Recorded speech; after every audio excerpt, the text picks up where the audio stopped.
We want nutrition, education, and work, says the new generation.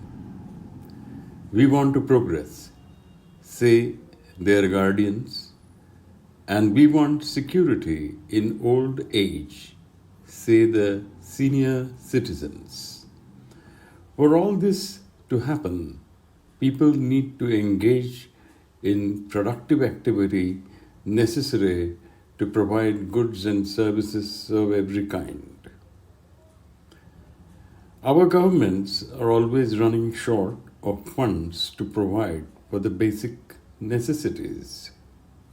As a country, we spend much less of our GDP on education compared to many advanced countries in the world. We spend 3% of GDP on education, 1.4% on healthcare, but on military we spend 2.8% of GDP. Military expenditure is meant to secure our borders against infiltration and invasions. A part of this expenditure is directly related to the relationship that we maintain with our neighbours. The more peace and harmony prevail with our neighbours, the less is the need to arm the military to the teeth.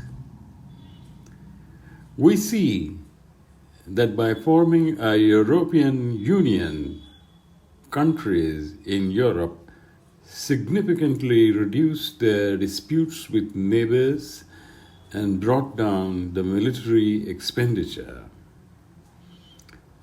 However, they have increased arms exports to countries like India.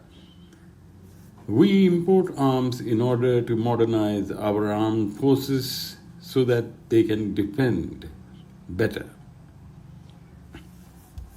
At the same time, we find that military solutions to conflicts are becoming impractical and outdated, and we must wisely pursue other options.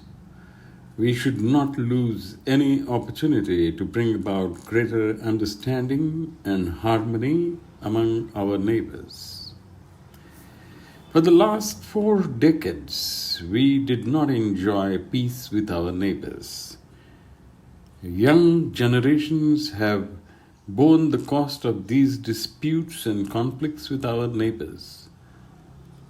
Funds that could have gone toward their education and health care have been spent on military expenditure. We in India have to think of a long-term vision for our children and youth and ensure that they get better education, nutrition, and health care so that they grow into capable, responsible, and productive individuals and citizens of the world. We must move towards a world without wars and violence. This movement has to be steady. It is not a smooth one, but that is the only sure path to ensure peace and prosperity for the entire world.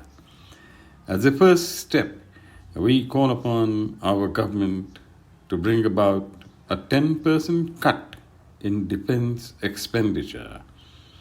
This can be done without lowering our defense preparedness. We can wisely choose means of current and futuristic preparedness.